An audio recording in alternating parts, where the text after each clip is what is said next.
Buenas tardes a todos y a todas, y en especial a Renata y a Carmen, por haber aceptado la invitación a participar pues, en esta primera webinar que organizamos desde la Red Iberoamericana de Psicología de Emergencias, que es una red que depende de Psicofundación, y Psicofundación es la fundación del Consejo General de Psicología.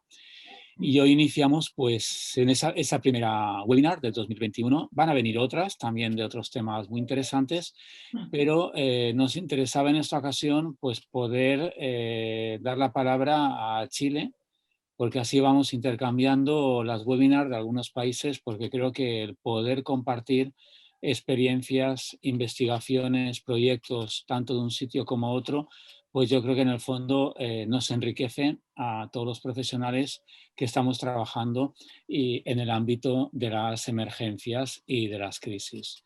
Y por ese motivo, pues ya conocíamos, bueno, en mi caso conocía ya a Renata, pues de otra participación que tuvimos con ella el año pasado, y nos parecía interesante pues ahora formalizarlo en esta primera webinar. Como sabéis, la Red Iberoamericana de Psicología de Emergencias ya tiene una vida bastante larga, pues de unos 10, 12 años aproximadamente, y cada vez se va consolidando más, y uno de los objetivos que tiene la red es poder de alguna manera, bueno, lo que se llama hermanar los países, tanto de España como de Iberoamérica, sobre todo en el tema pues, de las emergencias. Yo creo que desgraciadamente, a raíz de la situación de la pandemia, que generó un confinamiento, que por cierto creo que en Chile, por lo que pude leer en los medios de comunicación anteayer, habéis vuelto otra vez a un confinamiento, pues dentro de esta situación complicada, lo positivo que podemos sacar, por llamarlo de alguna manera, ha sido pues la plataforma Zoom, que nos ha permitido pues contactar con muchos profesionales de otros países de Iberoamérica, y nos ha permitido bueno, pues conocer muy de cerca lo que hemos comentado antes, pues tanto investigaciones, experiencias o proyectos. Entonces, bueno, considerábamos que era el momento también pues, de dar la voz a Chile, porque creo que Chile tiene una larga trayectoria también y muchísima experiencia y muy buenos profesionales que están trabajando en emergencias. Por ese motivo, hoy contamos por un lado con Renata Cavalli y con Carmen Vidal, que son las dos personas que se van a encargar de esa ponencia. Renata es psicóloga clínica, acreditada en Chile y homologada en Barcelona. Tiene una experiencia clínica y como emergencista de más de 15 años. Es máster en Psicología de Emergencia y Eventos Catastróficos, realizado en Italia. Es técnica en emergencias, titulada en SAMUR, Protección Civil, y por parte del equipo de psicólogos en ambulancias de Madrid durante un periodo de 5 años. Y, lógicamente, es experta pues, en manejos de crisis para empresas, docente de varios diplomados de catástrofes, y ha desarrollado pues, programas de entrenamiento en contexto de emergencia, implementación de call center, dispositivos y protocolos de atención en emergencias, con lo cual bueno, su experiencia es evidentemente muy amplia. Y recientemente pues, ha sido la directora ejecutiva del proyecto Aplauso Chile durante la pandemia, y es un proyecto que la lleva a ser reconocida como una de las 20 líderes del área de salud durante el 2020. Es evidentemente un currículum muy reducido, porque evidentemente es mucho más amplio, pero por lo menos es una pequeña pincelada. Y luego intervendrá Carmen Vidal. Ella también es psicóloga, lleva 21 años de experiencia en psicología clínica, docencia, consultoría, liderazgo, gestión y dirección de proyectos. Dentro de sus últimos desafíos, pues ha liderado la formación y consolidación de las áreas de clientes y contact center en empresas líder en el negocio de retail a nivel regional. Ella ha trabajado mucho en equipos de trabajo con alta capacidad de gestión colaborativo, y durante la pandemia del COVID-19 pues también fue invitada a participar en la implementación del proyecto Aplauso Chile, pasando a liderar la implementación de la plataforma de CAL virtual que permitió atender durante la pandemia a prácticamente casi 900 personas con profesionales conectados en Chile y otras partes del mundo. Bueno, yo creo que también es un currículum, pues lógicamente muy reducido, pero evidentemente la realidad es que es mucho más amplio.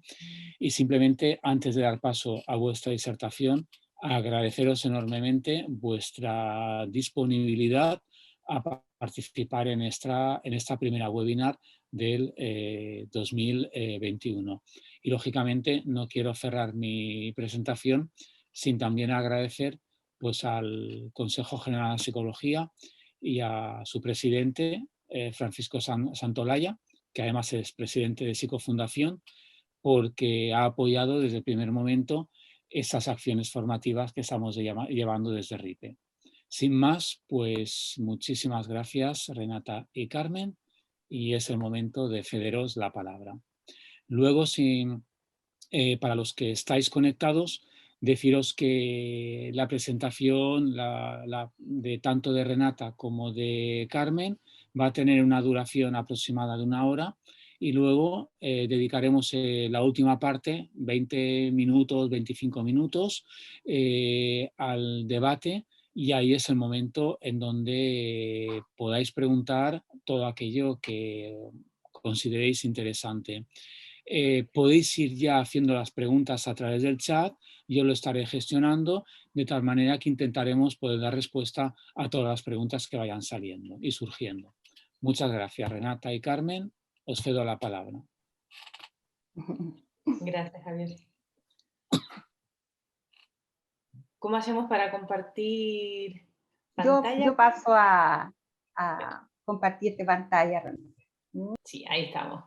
Bueno, gracias al Consejo General de Psicólogos y a Santolaya y por supuesto a Ripe, a Javier por habernos invitado. Estamos muy contentos, muy contentas con Carmen y todo el inmenso equipo de personas que trabajó con nosotras y en representación de Chile, de estar acá siendo parte de este webinar y compartir una experiencia real, una experiencia que pueda servir y pueda acompañar otros desafíos que puedan también llevar a cabo ustedes en los distintos lugares de España y los distintos lugares de Hispanoamérica que se puedan encontrar, y por supuesto estamos muy contentas de compartir esto con Carmen. ¿Vamos? Vamos. Bueno, hoy día, para ordenarnos un poco y distribuir bien los tiempos, les quiero contar que la agenda que vamos a exponer va a estar en un primer momento orientada a contextualizar el proyecto Aplauso Chile, contarles un poquito de dónde nace, cómo nace y cómo se implementa, para luego pasar a conversar y a discutir los hitos críticos que tuvimos durante la implementación. Creo que eso es lo que creemos con Renata, que eso es lo más útil de traspasar y de discutir a la hora de que ustedes eventualmente puedan implementar otros dispositivos en el futuro. Ahí vamos a ir conversando lo que nos pasó en el antes, en el durante y en el después de la implementación, como ya les dije, muy enfocado a los puntos críticos. Y finalmente, como bien dijo Javier, cerrada la ponencia, vamos a pasar a una ronda de preguntas donde intentaremos responder todas las inquietudes, consultas que ustedes puedan dirigirnos. Bueno, damos paso un poco a esta contextualización. El Proyecto Aplauso nace en España, dado el confinamiento que se inicia ya a eso de más o menos mediados de febrero, por ahí creo que se estaba iniciando, ya el confinamiento, y nosotros, dado que yo había tenido un tiempo en España que viví y trabajé por esos lados, tenía contactos de amistades y me puse en contacto con la creadora del Proyecto Aplauso, Rosa Becerril, que le planteé mi inquietud de visualizar que Chile estábamos recién, se estaban generando los primeros casos en Chile, pero yo ya estaba viendo la experiencia que estaba ocurriendo en Italia y en España, y visualizaba que iba a venir algo similar en Chile. Inmediatamente mi interés fue decir, bueno, se nos va a venir acá una cuarentena, vamos a entrar en una situación similar, y Chile no estaba probablemente muy preparado con dispositivos disponibles para prestar lo que era la atención psicológica, no así la atención médica, sino que la parte más bien psicoemocional, que podría ser bastante diversa y bastante afectada. Por lo tanto, me conecto con Rosa y inmediatamente le planteo cómo llevó a cabo ella Proyecto Aplauso allá, y si me podía dar algunos lineamientos, y bueno, y en eso ella generosamente nos dice, pero ¿por qué no hacen el mismo proyecto en Chile? Entonces ahí nace la idea de decir, bueno, traemos Proyecto Aplauso España y creamos Proyecto Aplauso Chile. Estamos hablando que las primeras conversaciones fueron ahí por marzo, y inmediatamente entonces me puse en campaña para darle forma a este proyecto, y les queremos dejar solamente ahora un video introductorio de lo que fue el lanzamiento del Proyecto Chile. Hemos visto cómo se expande una crisis mundial debido a la pandemia, cruzando fronteras. Sin embargo, de Europa a Sudamérica, se extendieron redes de solidaridad, apoyo y de escucha. Fue ahí donde comprendimos que podíamos ser parte de la solución. Así, profesionales de todo Chile, decidimos aportar nuestro granito de arena y trabajar para un mundo mejor, para que vuelvas a creer en tu futuro, en el de tu familia y en el de la humanidad. Bienvenidos a Proyecto Aplauso Chile, plataforma telefónica que permite prestar ayuda y contención de manera gratuita y solidaria, donde psicólogos ofrecen apoyo a toda persona que se encuentre en estado de angustia y ansiedad por esta crisis. Cualquier persona que necesite atención psicológica. Apoyamos a los trabajadores de la salud, a las personas mayores, a los jóvenes, a las madres y padres, a quienes día a día ayudan a mantener el funcionamiento del país. Y también estamos para ti, porque estar separados jamás nos había unido tanto.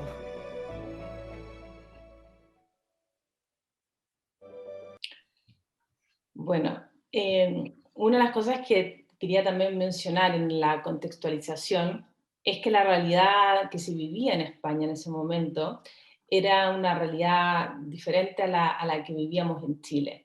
Por lo tanto, un desafío importante, dado que queremos enfocar la ponencia sobre el desafío, fue poder hacer una adaptación de lo que había sido el proyecto allá, y nosotros no disponíamos de las mismas, tal vez recursos, tanto de personas como de otras cosas, para poder llegar e implementarlo de manera directa. Por lo tanto, nuestro desafío estuvo en cómo hacer un poquito esta,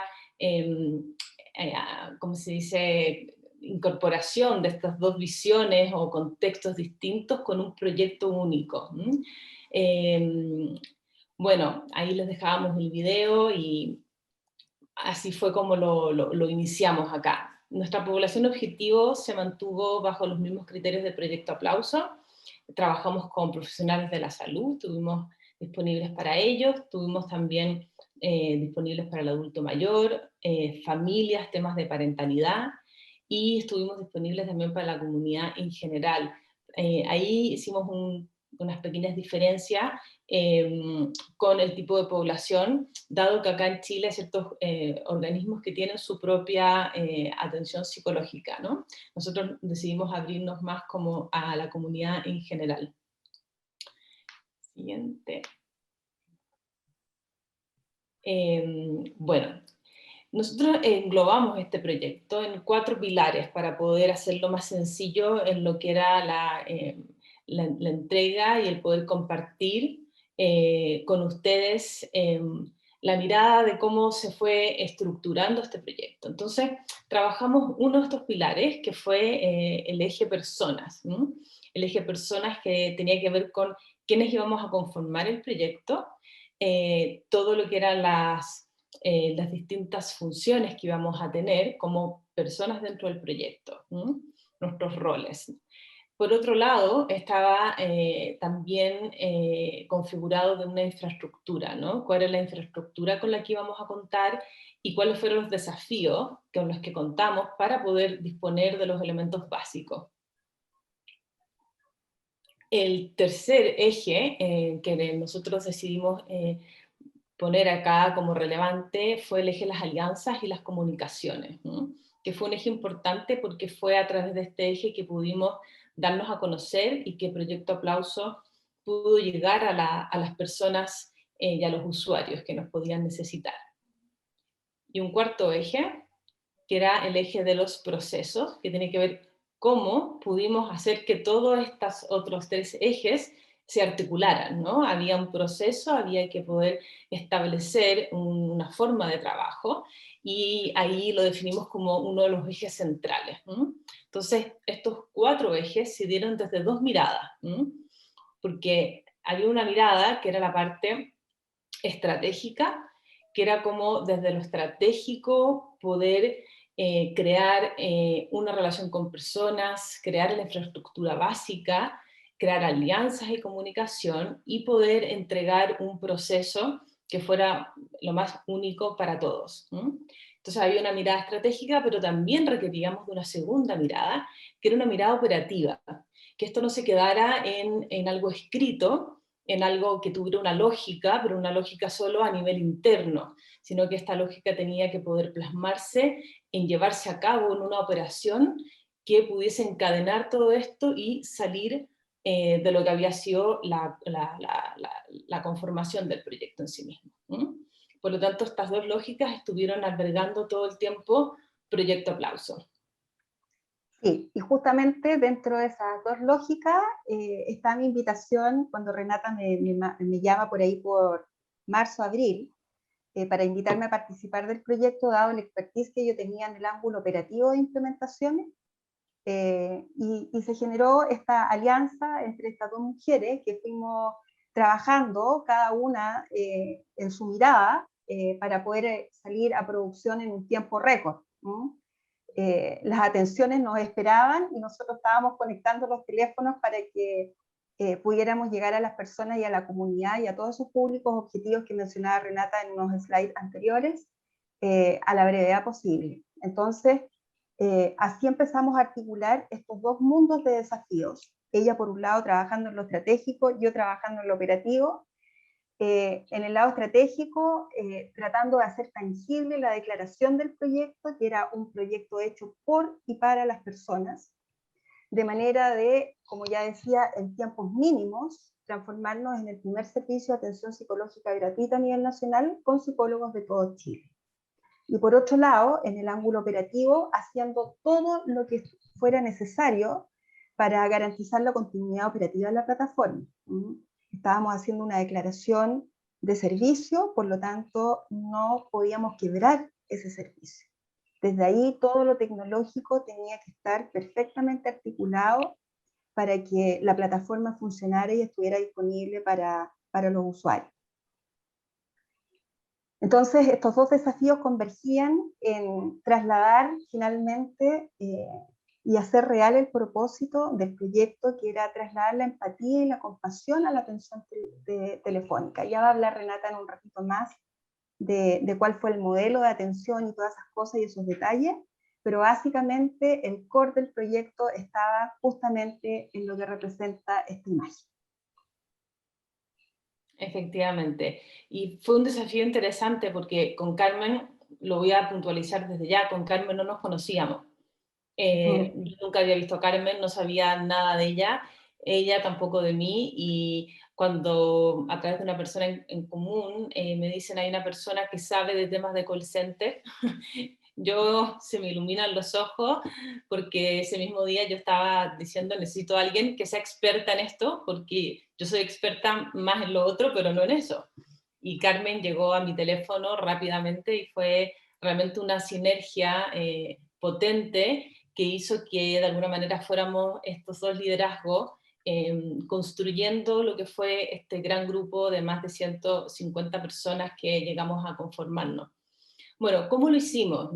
Acá vamos a ir viendo siempre en los gráficos, como vimos en el gráfico principal donde están los ejes, para que no se pierdan un poco, en la esquina van a ir viendo que hay una personita, ¿no? Esto significa que estamos hablando del eje persona y al mismo tiempo vamos a trabajar las tres etapas del proyecto, que es el antes, el durante y el después. Por lo tanto, estamos hablando del eje personas en el antes. Yo no lo voy a ir diciendo eso porque lo pueden ver ustedes mismos en la diapo, para que se sitúen de qué momento y de qué eje estamos hablando todo el tiempo. Vale, ¿cómo lo hicimos? Lo hicimos, bueno, trabajando en equipo. Yo creo que nuestro primer gran desafío era lograr conformar un equipo sólido de trabajo que pudiese dar este primer gran eje y cimiento para después levantar todo lo que fue el Proyecto Aplauso. Posteriormente también había que hacer un trabajo colaborativo. No nos servía ser nosotras una isla dentro del contexto social que se estaba viviendo no solo en Chile, sino que a nivel mundial. De hecho, el proyecto nace a través de una colaboración ya con España. Por lo tanto, ya nos planteamos desde un inicio ser un proyecto abierto, dispuesto permanentemente a las colaboraciones con otros grupos y entidades. En tercer lugar, trabajamos un liderazgo participativo, que creemos firmemente que dentro del liderazgo es necesario que todas las personas se sientan participativas para que puedan expresar y exponer su visión, su perspectiva, y el proyecto se enriquezca en esa colaboración conjunta del trabajo en equipo. Esto no era un liderazgo jerárquico, sino que al contrario, ¿no? El poder se iba distribuyendo en cada una de las células que era necesario. Lo que sí habría era una permanente supervisión de cómo se estaban gestionando todas las áreas, ¿no? Después también trabajamos el área de servicios. Nosotros, lo dijo Carmen, y yo creo que ahí Carmen es la experta en el tema de lo que era tener la mirada en un servicio. Nosotros no estábamos ofreciendo solamente una ayuda psicológica por un periodo de tiempo que era como algo que podíamos ofrecer y después quitar, y que eso no tenía ninguna implicación porque era gratuito. Nosotros estábamos disponiéndonos a hacer el primer servicio psicológico que se iba a crear en Chile con estas características. Nosotros éramos, como lo dijo el lema anterior del liderazgo estratégico, éramos un proyecto hecho por personas para las personas. Acá no habían instituciones, organismos de los cuales nosotros tuviésemos soporte en un principio, como para nosotros instalarnos ya en un mercado con un nombre conocido. Nosotros, nadie nos conocía básicamente. Nosotros, a diferencia de, por ejemplo, RIPE, ¿no? Si RIPE dice mañana en España ofrezco un servicio de atención psicológica, RIPE tiene una trayectoria, tiene una serie de personas que participan dentro de la organización. Nosotros éramos organización que se estaba conformando de cero, de manera espontánea, sin ninguna base de ningún tipo de entidad que nos diera soporte. Éramos personas para personas, y ahí el liderazgo estaba precisamente en la riqueza de ese grupo humano que se conformó. Sí, lo otro importante que cabe y vale la pena mencionar es que era un proyecto basado solo en voluntariado. Ninguno de nosotros en el equipo que direccionó, ni ninguna de las personas que estuvo al otro lado del teléfono tuvo algún ingreso asociado a participar en el proyecto, ¿ya? Así es que eso también nos comprometía de otra manera. Absolutamente. El desafío fue cómo nos articulábamos, ¿no? Porque en un principio se crearon cuatro áreas de trabajo. Siempre cada una de estas áreas tenía obviamente sus propias temáticas que resolver. Por ejemplo, se creó un área obviamente de operaciones, ¿no? Donde Carmen era absolutamente la que comandaba todo ese espacio, dado que teníamos que operar este servicio que queríamos llegar a ofrecer. Por otro lado, se creó un área de reclutamiento y selección, porque no era fácil recibir solicitudes y que esas personas entraran de manera directa al servicio, sin nosotros tener ninguna noción de qué experiencia o qué recorrido tenían estas personas. Por lo tanto, se montó un departamento de selección donde las personas tenían que mandar, por ejemplo, les cuento algunas cosas, desde el título, tenían que mandar que estaban inscritos en Chile como psicólogos ya titulados, y se les pedía también una serie de otros requisitos, ¿no? Que ellos tenían que cumplir. Al mismo tiempo que estas personas entraban a este proceso de selección, tenían que inmediatamente estas personas pasar a tener una formación y una inducción de qué era Proyecto Aplauso, qué íbamos a hacer como proyecto, qué hacíamos después cuando ya estábamos funcionando, porque este proceso fue permanente durante todo el proyecto. Por lo tanto, había que crear un puente de conexión entre lo que era el área de reclutamiento y el área de inducción y formación para tener también protocolos y lineamientos que fuesen transversales a todas las personas que estaban en ese momento conformando el teléfono. Y eso había que idearlo, había que plasmar esa formación, había que crearla, había que tener una persona que la entregara esta formación, y todo esto en el desafío que estábamos todos en una pandemia, ¿no? Al mismo tiempo, se despierta que era necesario tener un grupo, o sea, que fuera una persona, liderara un grupo de otras personas para el trabajo del autocuidado. Creíamos firmemente que como psicólogos somos, sobre todo emergencistas, estamos lidiando permanentemente con personas que están en sufrimiento, y con desafíos importantes respecto a lo que es la implementación de un proyecto así en un contexto en que nosotros no estamos fuera del problema, nosotros estamos también dentro, entendiendo el problema como la situación de crisis. No es que ocurrió, por ejemplo, cuando yo estaba en Samur, no es que ocurre un accidente y yo me traslado a la ambulancia, pero yo no estuve en el accidente no me compromete a mí. Pero cuando una pandemia nos compromete, porque vivimos eso en términos como personas y nuestras familias están viviéndola, por lo tanto nosotros somos parte de esa temática y al mismo tiempo estamos recibiendo, estamos abriendo este espacio para otras personas que lo están necesitando, creíamos indispensable tener un departamento de autocuidado. No bastaba con generar alguna actividad de autocuidado, sino que tener un departamento permanente para cuidar el equipo. Por lo tanto, también fue necesario articular un grupo que llevara también esa área. Tuvimos que obviamente desafiar un montón de cosas en esta etapa inicial. Por ejemplo, hubo que diseñar ahí con Carmen un flujo de llamadas. Ahí me recuerdo que Carmen de repente me hablaba y yo no entendía mucho porque ella me decía que había que diseñar estos flujos en función para poder abrir las líneas, ¿no? Porque cuántas llamadas vamos a recibir, cuántos psicólogos vamos a tener, cómo vamos a hacer los turnos. Por lo tanto, poco a poco me fui metiendo en el mundo del call center, del lenguaje, y Carmen fue diseñando estas estrategias que íbamos después teniendo que bajar al equipo, y íbamos diciendo al reclutamiento necesitamos tantas personas, a inducción necesitamos tantas personas, y íbamos armando y articulando un poco todas las necesidades. Hubo que crear perfiles, como les decía, para todo el área de reclutamiento. Hubo que también definir un equipo de supervisores para poder articular después la relación con el resto del voluntariado. Por lo tanto, habían desafíos múltiples que emergían en esta etapa, que era la etapa de la creación. Estamos acá en el antes, aquí no hemos abierto ninguna línea telefónica todavía, pero estábamos ya posicionándonos en que se venía ese momento y teníamos que tener una base sólida para poder decir estamos listas para empezar.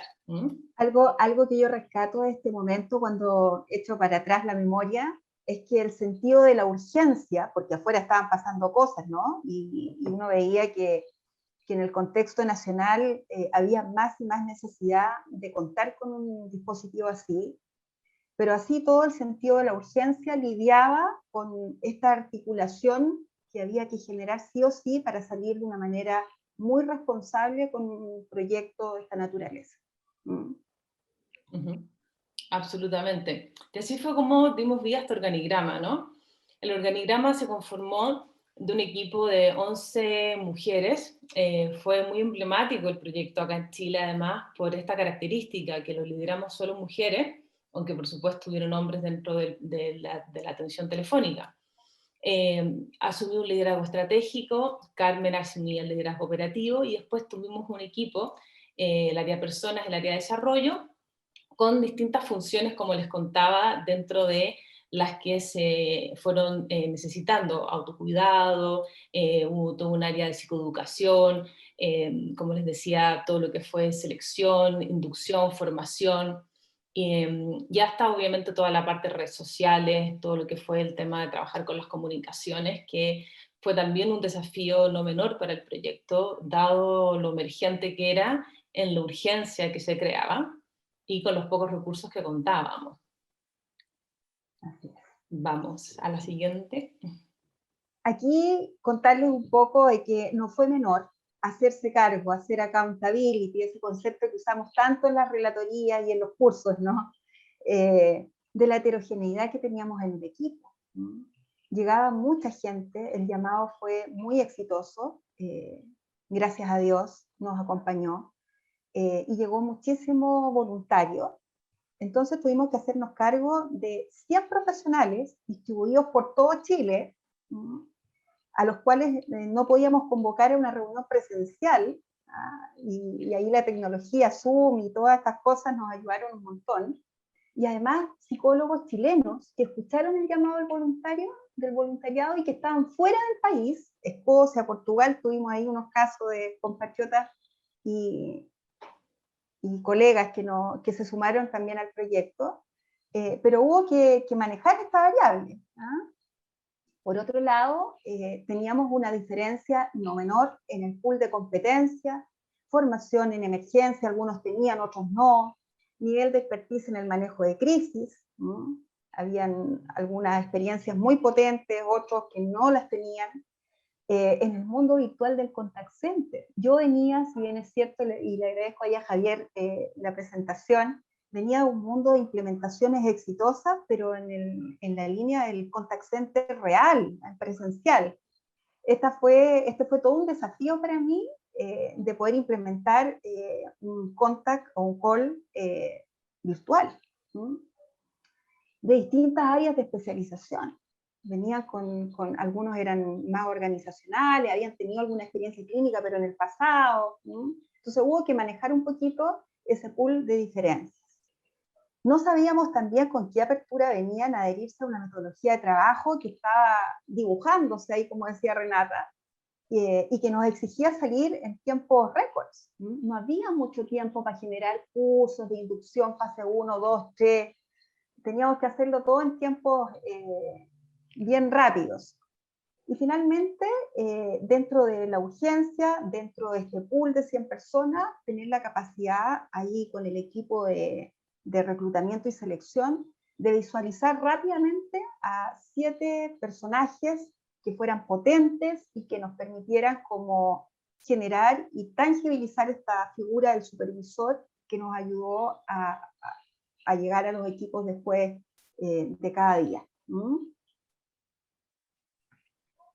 Acá es importante destacar que en lo que mencionaba Carmen, esta variación de heterogeneidad que teníamos también se debe a una realidad local, ¿no? Una realidad local que la psicología de emergencia no tiene una formalidad propiamente tal como la puede tener en otros países, y ha sido como más bien los psicólogos que se han formado, ha sido algo de los últimos años, y ha sido solamente lo que son primeros auxilios psicológicos, pero desconocen lo que es formar parte de un dispositivo.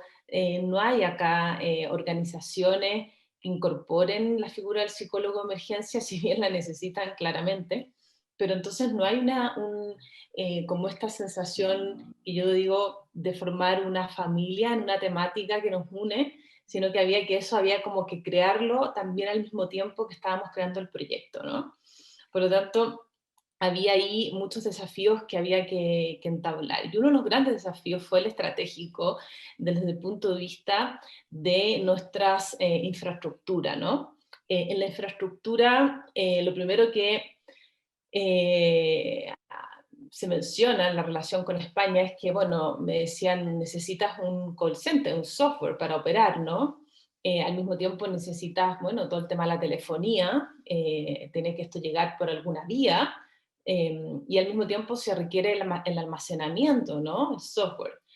Por lo tanto, el desafío era, bueno, ¿y estas cosas de dónde las saco, no? Y ahí, bueno, hubo mucha rapidez, en que rápido llegaron contactos, personas, y nos pusimos en campaña, y ahí, bueno, conseguimos que, por ejemplo, como anécdota contarles que nuestra licencia la entregaron desde Chipre. O sea, nosotras con Carmen teníamos reuniones con personas en Grecia para estar en la puesta al día de lo que estaba haciendo la utilización de los problemas del software. Al mismo tiempo teníamos otras cosas que estaban acá, el soporte que estaba ocurriendo también a nivel local, y teníamos que estar interactuando con todos estos interlocutores que prestaron este servicio de donarnos la materia prima, como dijéramos, aunque no había nada de materia que tocar, no había nada de sustancia, pero a través de estos elementos fue que pudimos montar las líneas IP a través de este sistema de software que era un teléfono que se duplicaba en tu propio teléfono celular o en la pantalla de tu computador, tu ordenador, y desde el ordenador podías recibir la llamada o la podías recibir desde el teléfono, habilitándote o deshabilitándote, y teníamos códigos de entrada y una serie de cosas con los usuarios, que ahí Carmen tenía sus planillas de los usuarios, quienes entraban, quienes salían, para un poco contar con este dispositivo que se podía ser instalado de manera online en las casas de cada persona. Nosotros no teníamos un espacio físico donde realizamos nuestras funciones de call center y de operación, ni siquiera tuvimos un centro de coordinación. Mi centro de coordinador fue mi casa, el centro de coordinación de Carmen fue su casa, y entre casas y casas, cada uno en su lugar, sin nunca vernos durante un periodo de 6 meses que estuvimos trabajando, logramos sacar adelante este proyecto con todos los desafíos también en el área de infraestructura, como lo planteo en esta lámina. Sí, generar las confianzas en el mundo virtual es un tremendo desafío. Creo que fuimos capaces de lograrlo, y eso estoy muy contenta.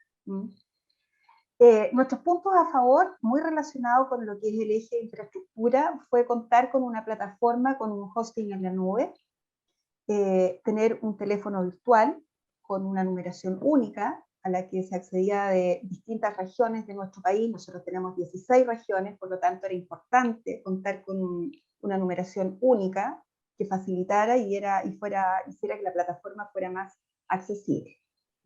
Con una licencia full que el partner que nos proveyó de este elemento puso a disposición del proyecto, lo que nos daba una capacidad de llamadas recurrentes también no menor. Por lo tanto, pudimos salir a producción con una plataforma que cumplía con simpleza. Ya les decía yo, ahí está la numeración única que había a nivel nacional.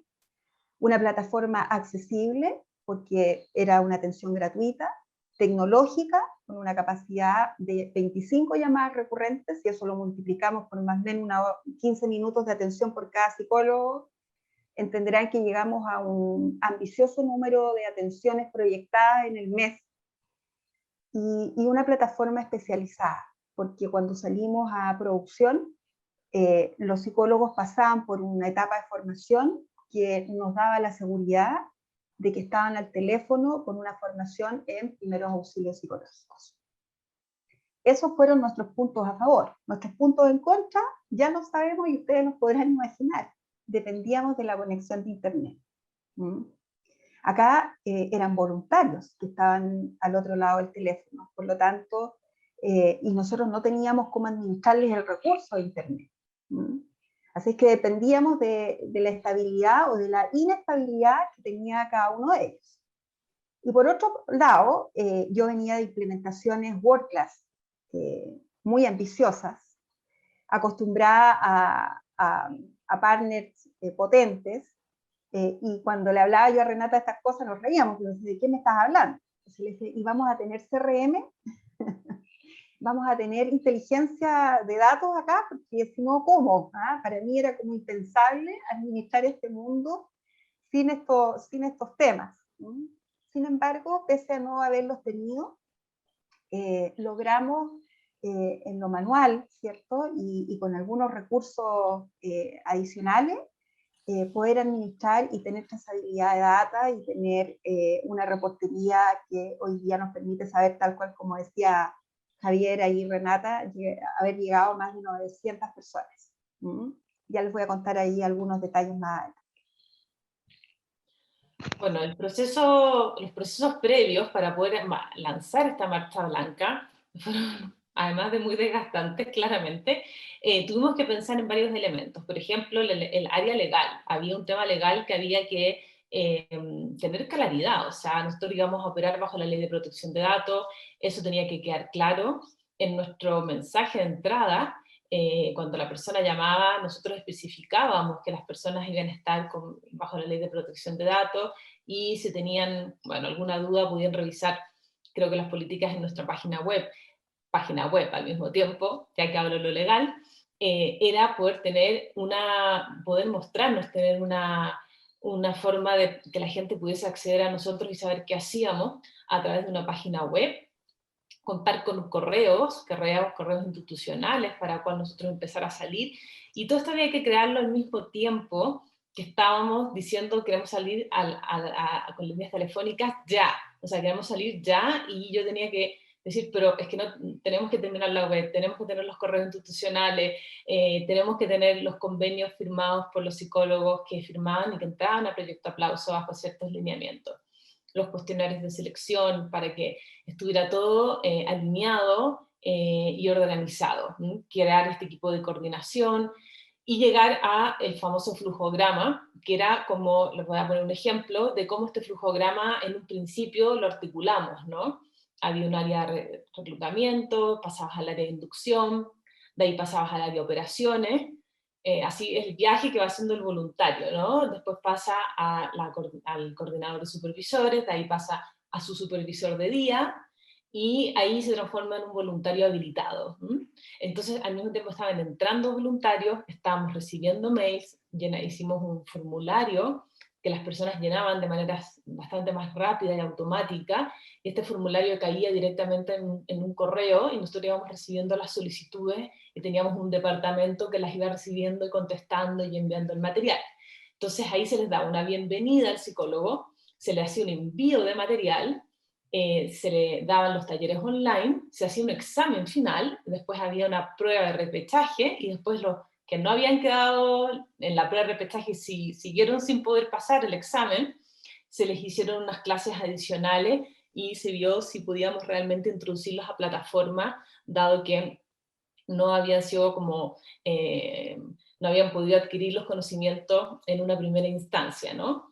Y de ahí recién pasaba a estar habilitado. Esto fue un flujograma que se armó como uno de los tantos, ¿no? Porque para cada uno de los procesos que les digo tuvimos que armar procesos específicos que los pudiesen diseñar y dibujar.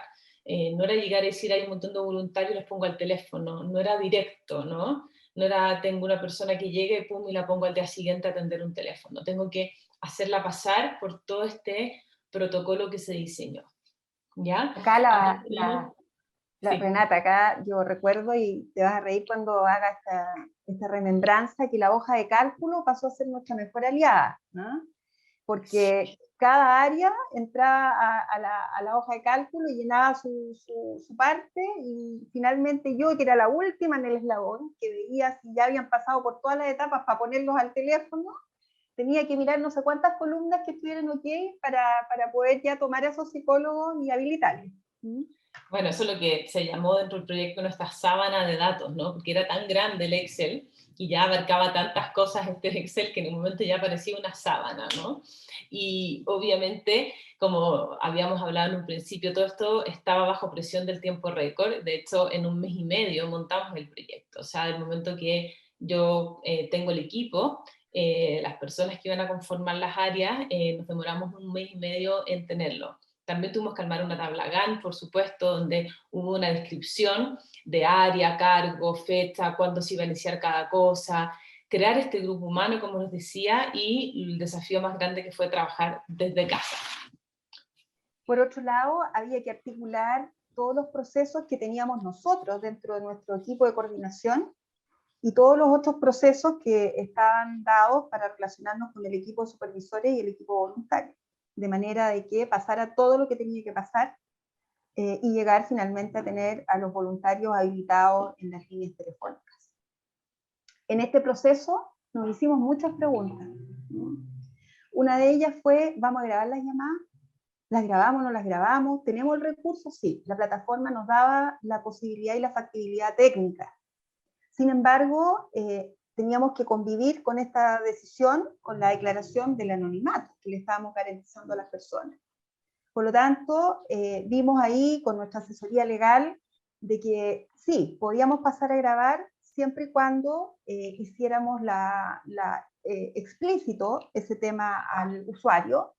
En algún minuto vimos que lo podíamos hacer con los casos más críticos para tener un respaldo, pero finalmente fuimos dejando esta decisión en el camino y no se implementó, dado que en los casos críticos justamente estábamos frente a temáticas complicadas de suicidio, de violación de derechos, por lo tanto era muy engorroso entrar a explicitar ciertas cosas a la persona mientras el foco estaba en contener.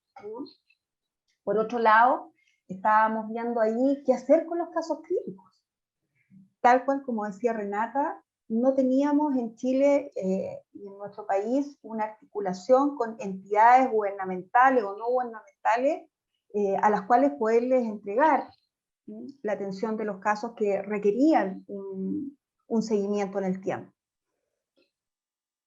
Y ahí Renata hizo todo un trabajo de joyería con fundaciones, con alianzas, con organizaciones gubernamentales, de manera de poder articular esa red de sinergias, en donde hicimos ahí planes y alianzas win-win, como por ejemplo, voy a mencionar una, con la Fundación de las Familias.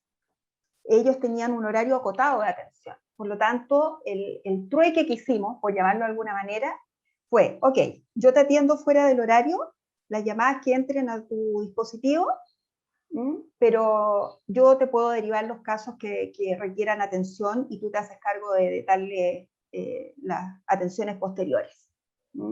Creo que de no existir ese recurso de articulaciones formales, pudimos generar estas conversas muy interesantes que pudieron y nos permitieron también hacernos cargo muy responsablemente de los casos que llegaban con un nivel de criticidad. También nos preguntamos si los psicólogos los íbamos a tener fijos en un día, si los íbamos a tener en un solo turno. Y como teníamos una masa crítica importante y un número importante de psicólogos, decidimos que un psicólogo hacía un solo turno. Bien, Rena, dale. Ya, aquí, bueno, entramos a una parte importante en el antes, que tiene que ver con la alianza estratégica. Acá fue muy importante crear primero una relación obviamente estrecha con Proyecto Aplauso España, dado que ellos eran, digamos, el alma mater del proyecto, y era importante mantener con ellos una comunicación permanente y fluida. Al mismo tiempo, teníamos que también entablar con otros interlocutores a nivel local. ¿Carmen? Ahí. Y ahí están nuestros partners estratégicos, que fueron los que nos donaron, obviamente, todos los implementos para poder iniciar con la infraestructura y el servicio. Contamos con el apoyo del Colegio de Psicólogos de Chile, principalmente más que porque ellos tuviesen una estructura en el área de la emergencia. Ellos disponen de una base de datos de psicólogos muy grande, pero el desafío con el Colegio de Psicólogos es que teníamos que mostrar esta gestión, liderazgo, motivación, alcance de nuestro teléfono para que ellos nos dieran cierto apoyo, porque proyectos a veces pequeños de 2 o 3 personas pueden surgir, pero es más difícil que puedan obtener como ciertos apoyos de las instituciones, y ahí fue como clave mostrar que el alcance de nuestro proyecto, y ahí vamos a la frase inicial, en transformarnos en el primer call center a nivel nacional, gratuito. Y ahí entonces el Colegio de Psicólogos nos prestó su apoyo y hubo una importancia en reclutar psicólogos de todo Chile a través de ellos. Contar con una agencia de comunicaciones. Estoy hablando que las alianzas como que fueron conformando el proyecto ya no en su cuerpo interno, ¿no? ¿Por qué era importante una agencia de comunicaciones? Porque no éramos conocidos, no nos conocía nadie, nadie sabía que existíamos, ni qué es lo que hacíamos, ni quiénes éramos. Por lo tanto, no era llegar a instalar nuestro nombre en un lugar y todo el mundo sabía quiénes éramos y qué ofrecíamos, sino que había que generar esa comunicación hacia la población y cómo hacerlo. Entonces, ahí contamos con una agencia de comunicaciones que tenía la expertise y que contaba con un compromiso importante con el apoyo a un proyecto de estas características. Y a través de la agencia creamos campañas con una estrategia clara de fondo, ¿no? Y no simplemente tirar logos por todas partes, ¿no? Y trabajamos el de redes sociales, ¿no? El tener un community manager, tener una persona que estuviera a cargo de diseñar, y ahí yo les contaba que hubo un departamento psicoeducativo dentro también del proyecto Aplauso, porque este departamento, que era psicoeducación, creaba contenidos que después el community manager los dibujaba, le ponía monitos o hacía cosas, y después teníamos la agencia de comunicaciones que buscaba, por ejemplo, rostros. Tuvimos, por ejemplo, al director de la clínica más importante de acá de Santiago, de la región metropolitana, es como que yo les dijera el director, no sé, del hospital Gregorio Marañón, del área de urgencia, el director, una persona que salía permanentemente en televisión, diciendo, por favor, llamen Proyecto Aplauso, entregándonos su confianza, y así tuvimos distintas personas, desde actores, distintas voces que hablaron a las personas de Proyecto Aplauso a través de su lugar, ¿no? Su profesión o lo que ellos estaban viviendo también, muchos de ellos. Por lo tanto, mostrar todo esto y crearlo en una estrategia que finalmente se lleva a un brochure.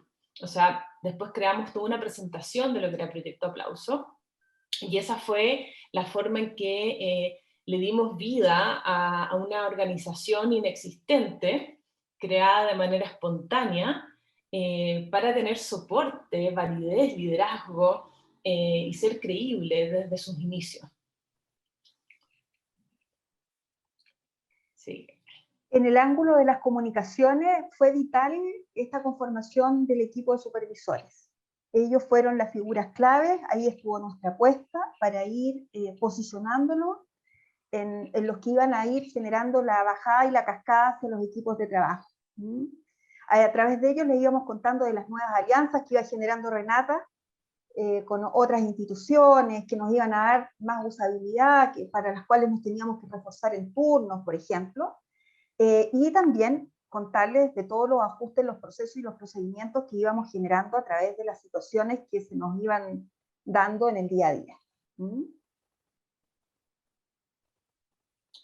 Bueno, las acciones del equipo se conformaron en el durantes, en tres, dijéramos, hitos importantes, ¿no? Uno era la coordinación y el calendario. Era importante organizar las actividades y las reuniones y las comunicaciones dentro del equipo. Por lo tanto, se fijaron días, horarios en que podíamos establecer estos encuentros entre nosotros. Al mismo tiempo, una motivación con un liderazgo que tuviera este tinte especial de la motivación y la capacidad de entregar sentido y pertenencia, y una acción con una orientación clara. Eso da un liderazgo distinto a simplemente ir avanzando en un proyecto sin tener un objetivo claro o sin tener clara esta sensación de pertenencia al proyecto que estábamos cada uno perteneciendo en ese momento. Supervisar todas las áreas al mismo tiempo y tener autocuidado de todo el equipo, que era vital. Una de las áreas que acá destaco como ejemplo es el equipo de supervisores, que ya lo mencionaba Carmen, porque ellos tuvieron un rol importante de puente de comunicación entre lo que era la coordinación y lo que eran los psicólogos operativos al teléfono. Ellos formaron equipos de trabajo en poco tiempo, tuvieron que lograr una comunicación adecuada para sus equipos de voluntariado, transmitir todo lo que era la información que nosotras como equipo de coordinación íbamos generando, tanto desde las metodologías de trabajo o cualquier conocimiento que iba entrando. Y había en un principio una falta de redes en la derivación de los casos complejos, por lo tanto ahí fue un desafío que hubo que instalar, que eso no se pudo hacer en el antes. O sea, durante el proceso que estábamos ya atendiendo llamados telefónicos, se levanta esta necesidad y inmediatamente, entonces yo empiezo en paralelo, ya no solo a hablar de Proyecto Aplauso y a darle difusión, sino que al mismo tiempo también articular derivaciones con equipos especializados. ¿Mm? Durante la puesta en marcha hubo desafíos importantes. Para mí, por lo menos, el introducir a todo este equipo humano en el mundo del call center fue un temazo. En conceptos como el inbound, el loguearse en la plataforma, el outbound, la llamada saliente, la llamada entrante, el callback, la caída de la plataforma. Al principio sentía que todos me miraban con cara de póker, pero tuvimos que generar una cercanía entre ese mundo tan lejano para ellos y la necesidad de operar que teníamos. Por lo tanto, un desafío importante fue poder acercar este mundo y hacerlo más amigable para ellos. Tuvimos que estructurar las dotaciones. Finalmente nosotros operamos de lunes a domingo en un tramo de 13 horas diarias, que iban desde las 8 de la mañana hasta las 9 de la noche. Entramos horarios de 4, 4 y 5 horas. Generar las instancias de comunicación destinadas a ir construyendo estas confianzas, los alineamientos y fortalecer este sentido de comunidad, que era el objetivo y lo que queríamos con Renata. Y desde ahí emerge este liderazgo funcional, ¿no? En el ángulo estratégico muy Renata, y en lo funcional estuve muy yo, accesible, muy demandada al primer tiempo, pero a la vez entendiendo de que iba a ser la primera etapa así, y a medida que íbamos entrenando y fortaleciendo a los supervisores, esto iba a ir cediendo, ¿no? Y finalmente generando espacios de entrenamiento y capacitación en cómo poner en espera a la persona, ¿cierto? Qué tecla apretar en el teléfono, y todas las cosas que eran necesarias de manejar para poder generar una atención como correspondía. Bueno, nosotros, dado mi rol estratégico, como ya lo hemos mencionado, contar con el apoyo de entidades internacionales para nosotros fue vital como proyecto. Primero porque nos dio mucho sustento, mucho soporte, mucho apoyo, la sensación de pertenencia a otros proyectos, y al mismo tiempo al equipo le dio la oportunidad de contar con ponencias y con información que ya venía, como dijéramos, avanzada, ¿no? Porque mientras España estaba en una etapa, nosotros estábamos empezando, ¿no? Estábamos como desfasados por 2, 3 meses, por lo tanto era muy enriquecedor ir contando con esta experiencia española, y ahí contamos con 2 entidades que, bueno, fue RIPE, que compartió con nosotros un webinar muy interesante en diferentes temáticas, que los chicos valoraron muchísimo acá en el proyecto, y CEDEP, que nos entregó una certificación donde pudimos dotar a un gran grupo de psicólogos de una certificación con contenidos especiales para el tema de las emergencias. Acá la formación de los equipos, acá solamente tenemos una pequeña tabla resumen porque datos y tablas tenemos pero muchísimo, solo un pequeño punto acá que hicimos, por ejemplo, 13 talleres de inducción, 8 talleres de formación, contamos con 113 voluntarios formados en inducción y contamos con 13 personas que fueron con la formación de supervisores a cargo, ¿no? Porque en un momento duplicamos la red de supervisores que teníamos. Y certificamos en primeros auxilios psicológicos, como les dije, a través de CEDEP, a más de 40 psicólogos que aprobaron, porque había que estudiar y dar un examen, que aprobaron esta certificación, y entonces para nosotros contar con el apoyo internacional fue vital para la motivación también de nuestro equipo. Montar un modelo de atención estandarizado fue un desafío gigante, porque teníamos psicólogos, como dijo Carmen en un momento, muy heterogéneos. Muchos de ellos sí tenían conocimientos de los primeros auxilios psicológicos, pero la mayoría de ellos lo tenía en la teoría. Muy pocos de ellos tenían experiencia en la práctica, por lo tanto seguía siendo un modelo muy poco asentado en la experiencia real, y más encima nosotros los desafiamos a que lo hicieran por teléfono, por un sistema donde ni siquiera tenían acceso a tener compañeros al lado, como preguntarle a tu compañero al lado, sino que estaban solos en sus casas. Por lo tanto, era un desafío gigantesco como nosotros como equipo, ser de soporte y entregar los conocimientos y los lineamientos para esto. Hicimos millones de cosas, pero simplemente destaco algunos elementos básicos de cuáles fueron como los pilares de este modelo, que por supuesto se basó en los primeros auxilios psicológicos, trabajando lo que era el tema de la calma, la seguridad, la autoeficacia, la conexión y la esperanza, para poder dar esa contención en el teléfono, a través del teléfono.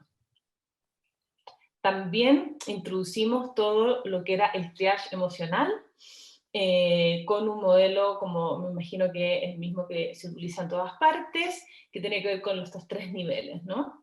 Y esto centrado siempre en los primeros auxilios psicológicos para una adecuada derivación y seguimiento, porque era muy vital poder determinar la gravedad de algunos casos y qué hacer cuando pasábamos a casos graves, ¿no? Como equipo. Siguiente. Ahí diseñamos un modelo, esta es una parte del modelo, hicimos como un abstract porque era mucha información, donde los chicos tipificaban en una primera instancia complejidad leve. Si estaba considerado en este triage la complejidad leve, iba solamente a conectar con redes, con las redes que nosotros teníamos, disponíamos de una manual que se configuró, de muchas redes y de muchos elementos donde las personas podían buscar ayuda y buscar apoyo. Por lo tanto, a veces les dábamos esta información, pero en casos de complejidad que ya no era leve, sino era de complejidad alta, ahí en los casos de riesgo alto teníamos 2 niveles. Teníamos el nivel de medio, cuando era complejidad media, que veíamos en el semáforo el amarillo, y después teníamos la complejidad riesgo alta. No sé si se lee bien para ustedes, pero bueno, arriba tenemos todo lo que es temas de suicidio, estuvieron considerados acá, violencia intrafamiliar, vulneración de derechos de niños y niñas, y me parece que el último es el tema de riesgo vital, ¿no? ¿O no? Sí, sí, Renata. ¿Sí? Ya, que no lo leo muy bien desde acá. Después tuvimos 2 formas, una que era conexión con redes. Nosotros contamos con una base de redes que fuimos configurando durante el proyecto, que eran redes llamadas con un contacto entre ellos y nosotros, no simplemente dar una derivación como de llame a tal número que le van a dar información, servicios sociales, ¿no? Sino que eran ya organizaciones con las que ellos sabían de nosotros, nosotros sabíamos de ellos y habíamos hecho un acuerdo de apoyarnos mutuamente. Y también teníamos la red de derivación, que definitivamente eran personas que estaban en un riesgo alto, y en esa derivación muchas veces nos tocó también asumir denuncias. Y ahí tuvimos que articular todo un departamento cómo poder llevar esto a cabo. De hecho, había una persona encargada de todo lo que era la red de derivaciones. Principalmente porque era importante hacer los seguimientos. Cuando una persona te llama en un estado de alerta, de emergencia, y está tipificada como un caso grave, tú no puedes cerrar la llamada en ese momento y confiar que ahí se solucionó. Por lo tanto, lo que nosotros hacíamos es que teníamos una persona que iba a su vez completando un Excel con todas estas fichas que se fueron articulando de casos graves y se iban introduciendo y se iban, como en Chile lamentablemente la respuesta a los casos graves era tardía. Por ejemplo, desde el área del Ministerio de Salud, en temas de suicidio, te decían que más o menos la respuesta podía demorar 3 días. O sea, del momento que tú activabas la emergencia, no era en el día mismo, ni siquiera el día siguiente, podía llegar hasta 3 días o más en algunos casos. Por lo tanto, nosotros en esos 3 días llamábamos a la persona y estábamos en un seguimiento constante hasta que esa persona era contactada por un organismo y podía entrar ya a un procedimiento que efectivamente iba a poder tener un espacio para ser considerado en su gravedad, ¿no? Por lo tanto, hubo todo un tema de acompañamiento y dispositivo en paralelo que tuvimos que generar para poder tomar estos casos. Ya, la siguiente. Bueno, todo lo que iba pasando requería sí o sí, ahí yo fui bien majadera, debo reconocerlo, había la necesidad de controlar un poquito la gestión. Renata, tenemos 5 minutos. estamos en el tiempo, yo ya lo sé, así que yo voy a pasar rápidamente lo que me compete. Ahí están ejemplos de cómo Google Forms vino a ayudarnos y vino al rescate, casi un chapulín colorado, vino a solucionar el problema de los formularios para ir teniendo reportería, ¿cierto? Y en pro de la indemnidad y la trazabilidad de los casos. Y por otro lado, algo que comentamos en el webinar, me acuerdo con Javier ahí que hicimos con la RIPE, fue el tema de cómo de alguna manera implementar algún mecanismo de control de calidad del servicio. Y nos jugamos en una apuesta bien osada, que fue implementar un Mystery Shopper, un cliente incógnito. A la vez nos permitió este cliente articular un recurso de seguimiento y ver cómo los voluntarios se estaban tipificando y estaban derivando los casos críticos a raíz de lo que Renata recién conversaba, ¿no? De la gravedad de algunos casos. Y por otro lado, este mecanismo nos fue una ayuda y un recurso de evaluación que nos permitió tener un indicador real de satisfacción neta y de recomendación que nuestros usuarios podían generar.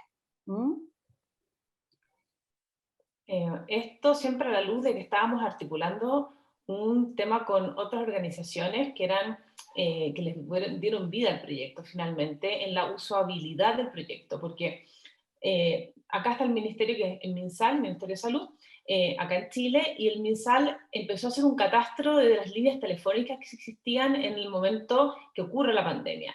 No era fácil entrar a formar parte de eso porque nosotros no éramos una organización existente, entonces ellos en el catastro estaban rescatando las líneas como que ya existían, ¿no? Nosotros entramos a ese catastro, logramos entrar a las redes del MinSal, lo que fue vital porque nos articulamos con otro montón de redes que estaban ofreciendo cosas distintas y nosotros ofrecíamos otra cosa, y ahí pudimos articular una serie de alianzas entre las distintas redes que estábamos operando. Importante decir que nosotros trabajamos de la mano con los ayuntamientos, y los ayuntamientos fueron vitales en dar a conocer el proyecto, y ahí hubo un trabajo bastante estratégico para no entrar en el tema político. Hubieron momentos complejos, me recuerdo cuando algún político quiso como un poco utilizar Proyecto Aplauso para hablar de su lado político, y ahí fueron algunas situaciones que tuvimos que lidiar, y cómo mantener en nuestro proyecto sin tintes de ningún tipo, mantenerlo súper abierto, pero al mismo tiempo utilizar los espacios que la gente conoce para que a la gente le son familiares en la búsqueda de ayuda. La gente cuando necesita ayuda acá en Santiago, en lo que es, digamos, región metropolitana y en algunos lugares fuera también de la capital, van a su municipio, a su ayuntamiento. Esos son los espacios en los que tú recibes apoyo. Por lo tanto, entrar a través de los ayuntamientos para nosotros fue fundamental, y ahí hicimos alianzas con más de varios ayuntamientos que nos lanzaron en sus plataformas. Por lo tanto, nosotros éramos la línea visible del call center para las personas en ciertos ayuntamientos. Al mismo tiempo trabajamos, no, Carmen, ¿te fuiste? Sí, bueno. Ahí al mismo tiempo trabajamos también con empresa privada, porque la empresa privada estaba comenzando a sufrir una especie de urgencia. Estaban con toda la gente parada en sus casas, había un tremendo dolor en las personas, y nosotros no estábamos mirando en ese momento nada que tuviera que ver con el dinero, estamos mirando a las personas. Por lo tanto, inmediatamente pusimos a disposición también el servicio para la empresa privada que pudo disponer de nuestra línea telefónica para sus empleados. Por lo tanto, ahí hicimos convenios con empresas grandes, muy grandes, que también pudieron contar con nuestro servicio. Al mismo tiempo, nos unimos a distintas fundaciones que estaban llevando proyectos en otra línea y se vieron invadidos por esta situación de la pandemia y totalmente desbordados por la situación psicoemocional que vivían sus personas que formaban parte de las distintas fundaciones, y ahí también articulamos un apoyo importante con ellos. No me voy a detener tanto porque tendría mucho que contarles de cada una de estas áreas, pero estamos con el tiempo, así que voy a ir solamente nombrándolas. Y al mismo tiempo la última, que tuvo que ver con los organismos específicos de derivación. y ahí trabajamos específicamente con organizaciones que trabajaban, por ejemplo, tema suicidio, organizaciones que trabajaban en adulto mayor, y ahí establecimos también relaciones estratégicas con ellos para el proyecto. Ahora sí, Carmen. Perdón por apurarte, pero... No, está bien, sí, es que ay, el tiempo se hace nada para contar un proyecto tan... Nos quedaría un minuto para poder dar un espacio para preguntas. Sí, estamos cerrando. Redes Pasemos sociales, esta. radio, prensa, televisión, charlas gratuitas, todas fueron estrategias que utilizamos para poder salir a la luz. Estos fueron parte de los que utilizaron Proyecto Aplauso. Tenemos acá algunos de nuestros partners y nuestros convenios. Y para ya cerrar, solamente ahí Carmen va a dar unos últimos lineamientos. Sí, yo básicamente contarles de que en este co-crear con el equipo, en estas instancias de coordinación, fueron saliendo cosas súper interesantes, como por ejemplo, la creación de una bitácora que tenía cada supervisor. Y a través de esa bitácora se iba traspasando como posta, ¿cierto?, la información de un día para otro. Y el cierre del proyecto fue en tres puntos esenciales. Con el equipo, un cierre con una celebración online para poder cerrar, cartas de agradecimiento, certificados de participación, trabajamos una memoria también para recopilar todos los datos del proyecto, al mismo tiempo los convenios, toda la red de personas que hizo convenio con nosotros, por lo tanto también con ellos hubo que tener una diferencia tanto de cartas, de información, etcétera. Por lo tanto, cerrar fue tanto trabajo como abrir. Y la última instancia, Carmen, ahí se fue. Sí, fue el día que bajamos las líneas telefónicas, si bien es cierto, se había hecho un cronograma para ir descargando la plataforma de a poco, los voluntarios insistían en seguir conectados. ¿Ah? Entonces, bueno, lo dejamos así, pero finalmente se decidió una fecha límite que fue hacia finales de septiembre, donde cuando se ejecutó la última llamada estábamos todos conectados en Zoom, y fue un momento muy simbólico, donde cada uno de los grupos llegó con un mensaje de cómo se iba el proyecto, y ese es el producto final donde se unieron estos mensajes y salió ese producto bello, que es un poema que unió la ejecución de todos los días. Yo solamente quiero dar gracias a todo el equipo que estuvo apoyando la coordinación del proyecto, gracias a todos los psicólogos que estuvieron al teléfono, gracias a Rosa Becerril por confiar en nosotras con Proyecto Aplauso España, gracias a nuestros partners estratégicos, a la RIPE, a CEDEP por su apoyo, gracias a todos y todas los que llamaron también a Proyecto Aplauso Chile. Sin todos ustedes esto no hubiese sido posible. Finalmente tuvimos el reconocimiento y fui una de las 20 líderes en lo que fue el tema de la pandemia. Fui el único proyecto que se levantó en el área de la salud mental, de organizaciones civiles, y tuvimos un reconocimiento importante acá en Chile. Y para cerrar, las palabras del equipo. Sí, a través de una aplicación tecnológica tuvimos las palabras con las que cada uno de ellos cerró su pasada por el proyecto. Ahí la compartimos con ustedes y a través de esto finalizamos la presentación. Muchas gracias a todos y todas. Javier. Muy bien, pues si os parece, muchísimas gracias. Ha estado realmente una intervención muy interesante, porque en una hora habéis desgranado pues todo ese trabajo que evidentemente sabe a poco, ¿no? Que en una hora explicarlo todo, pero enhorabuena porque creo que ha sido un trabajo excepcional el que habéis hecho en Chile, y sobre todo pues ese apoyo a cantidad de ciudadanos y ciudadanas que han podido disponer de esta ayuda psicológica que realmente se ha necesitado durante el confinamiento y la desescalada y la vuelta a la normalidad. Bueno, pues si os parece, vamos a dar paso a unas preguntas que hay en el chat. Y mirad, la primera pregunta es si es una compañera que quiere saber si en Chile tenéis algún convenio de intervención psicológica en emergencias con alguna administración del país. Es decir, si en Chile está reconocida la integración de la intervención psicológica en los dispositivos de emergencia. Yo os pediría que las respuestas fueran cortas para poder... Darle a todas las personas un espacio. La respuesta es no. No existen psicólogos en ningún dispositivo de emergencia. De hecho, recién podría decir que existen dispositivos reales de emergencia en Chile. O sea, estamos hablando recién existen ambulancias, recién existe todo eso, menos todavía existe digamos, lo que es la figura de un psicólogo dentro de ella. Y otras entidades tampoco, ni siquiera en clínicas ni en hospitales tampoco existe la figura del emergencista propiamente tal y reconocida. Ni en la formación universitaria, ¿no? En la Ni malla curricular tampoco. ¿Qué más? Muy bien. Pues vamos a mirar, voy a ver un repaso en el chat.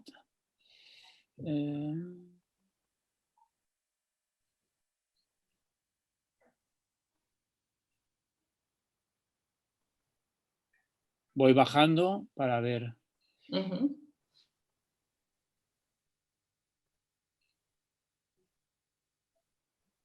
Bueno, nos pide una compañera si todas las personas que realizaban la supervisión y las personas profesionales de la psicología, si todos eran varones. No, por supuesto que no. El equipo de coordinación fuimos solo mujeres y después el equipo de psicólogos al teléfono fue claramente mixto, ¿no? Ahí había... y no es que fuimos mujeres por una discriminación, ¿no? Fuimos solo un grupo de mujeres porque se dio en forma natural que se articuló un grupo de mujeres. Luego hay otra aportación de una compañera nuestra que dice que ve una gran diferencia entre las capacitaciones personales y los medios chilenos. No sé muy bien si se refiere a que hay muchos medios en Chile, pero que las capacitaciones personales no se ajustan a los medios chilenos. No sé si por ahí va la pregunta. Estás traduciéndolo. Sí, quiero hacer una interpretación. Sí.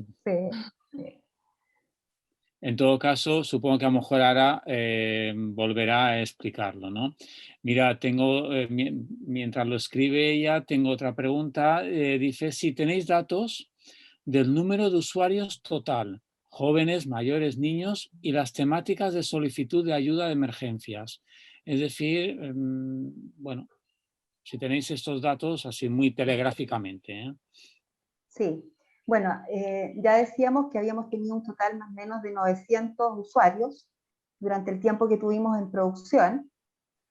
El 56% se concentró entre los 21 y los 59 años.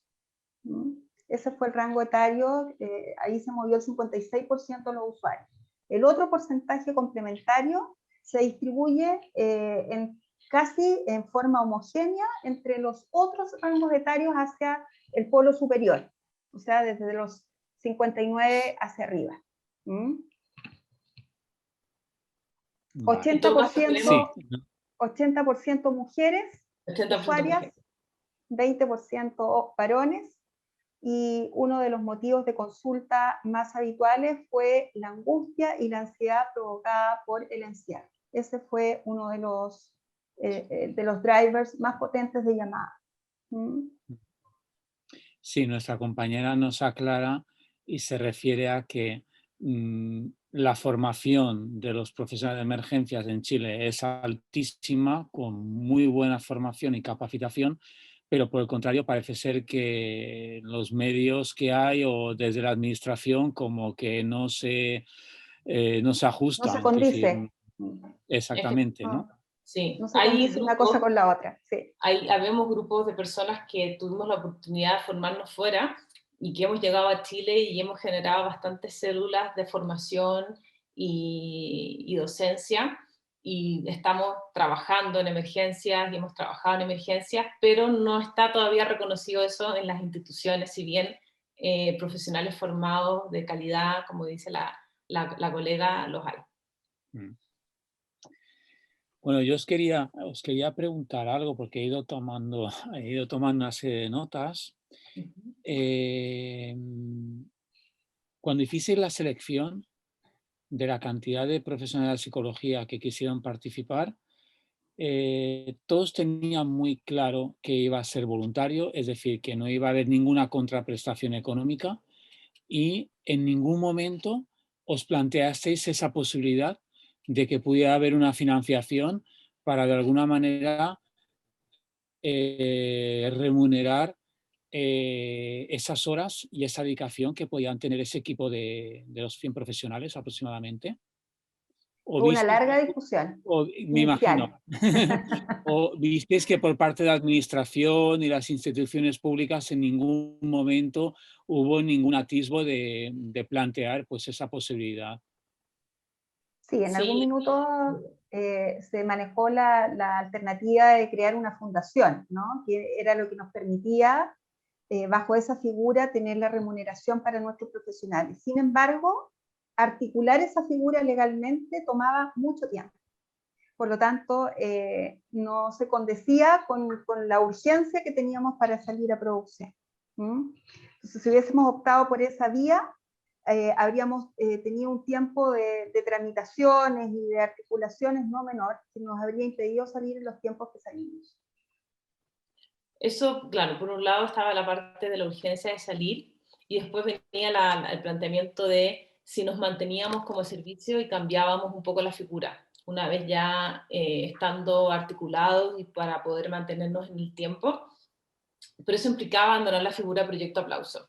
Proyecto Aplauso tenía una misión y una visión clara desde España, que era sin fines de lucro, por lo tanto significaba transformar otro proyecto, o sea, trasladar todo el recurso a otro proyecto, y eso implicaba empezar todo de nuevo, ¿no? De alguna manera, y había un grupo de personas que ya no estaba tan disponible a poder seguir por su trabajo, ya llevábamos 6 meses, había también un cansancio y un agotamiento, y si no estaban las figuras ya ahí disponibles para dar el apoyo, no era fácil, había que empezar a buscarlas, ¿no? No era como que estaba la gente ofreciéndonos dinero todo el tiempo y nosotros lo estábamos rechazando, sino que había que empezar entonces a hacer esa campaña, porque el Proyecto Aplauso fue muy exitoso porque era gratuito. Pero en el momento en que nosotros lo hubiésemos dicho ya no es gratuito, hubiese cambiado la figura y también nos hubiese cambiado el esfuerzo que implicaba partir de cero. Aquí hay otra pregunta, que es si la Cruz Roja chilena también activó un servicio de atención psicológica. Si conocéis, si la Cruz Roja chilena... Cruz Roja chilena tiene una relación muy estrecha con psicólogos, con la ONG Psicólogos Voluntarios. Psicólogos Voluntarios es una ONG en Chile que es la más, dijéramos, reconocida en el área de lo que es la atención psicológica en temas de emergencia y en otras temáticas también, pero es muy pequeña. Por lo tanto, ellos trabajaban haciendo asistencia psicológica con un celular, con un teléfono que iba pasando de psicólogo en psicólogo con una capacidad de atención muy pequeña, y nosotras estábamos planteándonos un proyecto ambicioso de poder llegar a mucha gente. Por lo tanto, nosotros obviamente estábamos muy abiertos a que los que quisieran pudiesen formar parte del Proyecto Aplauso, pero obviamente ellos son una organización distinta que tenían otro funcionamiento, y hay una alianza entre lo que es la Cruz Roja, otras instituciones también, todas pequeñas, con psicólogos, con la ONG Psicólogos Voluntarios, que ya tenía un dispositivo, ya tenía un teléfono y un teléfono reconocido, entonces era muy difícil juntarnos en un número. Muy bien. Sí, plantea una compañera nuestra, bueno, además de las felicitaciones tanto a Carmen como a Renata por su excelente exposición, si este proyecto se tiene pensado ampliarlo a otras temáticas como podría ser violencia de género, atención a menores, o no está contemplado. En ese momento no los tuvo, no, o sea, a ver, demanda hubo, Pero en Chile te diría que ahí hay mucho más recursos con más facilidad de encontrar. O sea, hay bastantes organizaciones que trabajan tema de vulneración de derechos de niños y niñas. De hecho, hay una bastante grande con la que nosotros nos articulamos en un momento. Y hay bastantes más organizaciones, hasta hay departamentos ministeriales en temas de violencia de género, pero no lo así en emergencia. Por lo tanto, no tenía tanto sentido articularnos en un área que ya estaba más cubierta. Muy bien. Bueno, luego hay otra compañera que creo que hace una pregunta muy interesante, y es cómo funciona el grupo de autocuidado. Buena pregunta. Carmen, contesta. Se articuló un área donde estaba liderada por una de nuestro equipo de coordinación, y cuando habían casos que pasaban por la tipificación de complejidad alta, en estas 4 grandes temáticas que Renata mostró a través del slide, automáticamente el supervisor y el agente o el psicólogo que había atendido ese llamado pasaban a instancia de autocuidado. Obviamente eran voluntarias, había psicólogos que optaban por no tomarla, y eso era completamente válido y respetable, y otros que sí levantaban la mano inmediatamente, y antes de que estuviéramos ahí ellos estaban pidiéndolo, ¿no? Esa fue la forma que tuvimos de ir generando estas instancias, aparte de, en forma transversal, ir generando espacios de charlas, de dinámicas y de talleres que a veces podíamos tomar, y digo podíamos porque nosotros también éramos parte de esa posibilidad, para poder ir trabajando otras cosas que nos dieran y nos sacaran un poquitito también de este contexto de crisis, emergencia y de esta totalidad afectiva que a veces no es tan positiva, ¿no?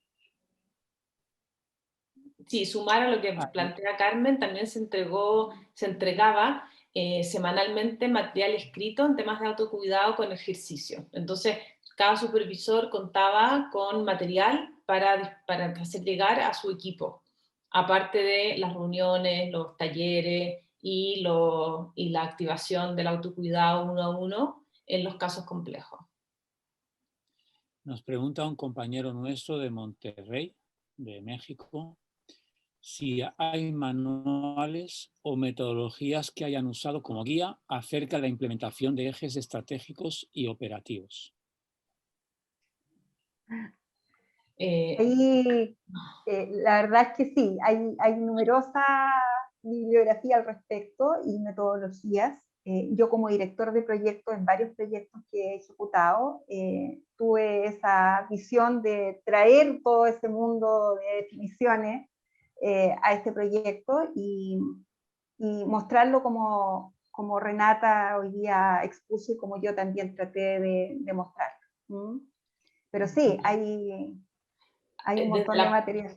Desde la parte estratégica, por lo menos en lo que fue Proyecto Aplauso, no seguimos ningún lineamiento de ningún manual. En lo particular, me guié por mi formación, por el equipo, por escuchar a la gente con la que estaba trabajando a mi lado, y por la necesidad que se visualizaba y se veía que estaba aconteciendo. Entonces fue una mezcla de todo eso, ¿no? Mi formación, que tiene una parte clínica, una parte emergencista, tiene un montón de otras cosas, y mi equipo, y al mismo tiempo la necesidad local. Y en base a todo eso fuimos conformando las estrategias. Muy bien. Tenemos en principio la última pregunta para cerrar la webinar en su horario estipulado, y nos preguntan si sabéis si este proyecto Aplauso se ha trabajado en otros países de Latinoamérica. Proyecto Aplauso España se llevó a cabo en España, por supuesto. Hubieron solicitudes de por lo menos 3 países más para poder implementarlo. Creo que uno de ellos fue Portugal, otro fue Brasil, y no me acuerdo si hubo otro más. Argentina creo que en algún momento. Y bueno, estuvo Chile. pero los únicos lugares que finalmente se ejecutó fue España y Chile. Muy bien. Bueno, no hay ninguna otra pregunta. La verdad es que en el chat, bueno, prácticamente toda la gente que está participando está dando la enhorabuena por vuestra excelente exposición, así como también todo el trabajo que habéis llevado a cabo en Proyecto Aplauso. Y bueno, pues aparece en el chat pues el agradecimiento a este trabajo. Y estoy revisando si hubiera alguna pregunta pendiente. Creo que no. Entonces, nada, yo creo que podemos, son las 9:05. Yo creo que es el momento de cerrar.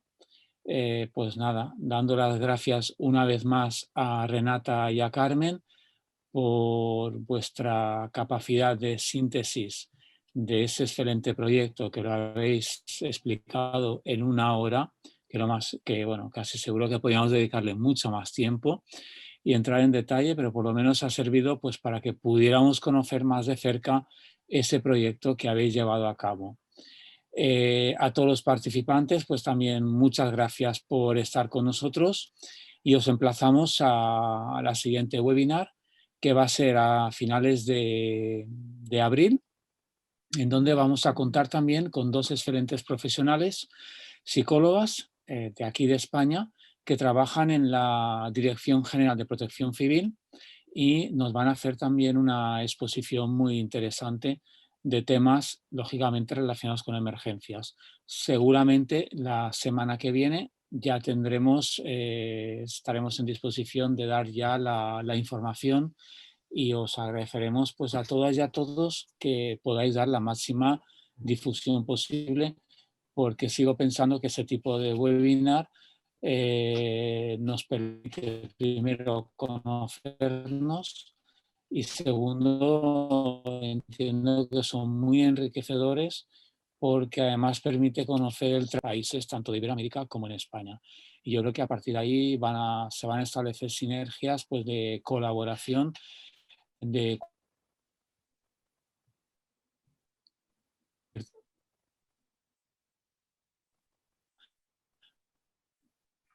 pues, siempre en beneficio pues, de nuestra profesión y en concreto del ámbito de emergencias. Las webinars, me preguntan cómo se pueden enterar de las siguientes webinars, pues a través de la web de la Red Iberoamericana de Psicología de Emergencias, de la página web de Psicofundación y del Consejo. Está toda la información metida en la página web del Consejo y a través de ahí pues vamos a dar la máxima difusión posible. Pues sin más, a todos muchas gracias por vuestra colaboración y encantados de haber compartido. Y buenas noches. Y de ahora, de México, de Chile y de muchas ciudades de España. Buenas noches. Buenas noches a todos. Muchas Buenas gracias. tardes a algunos.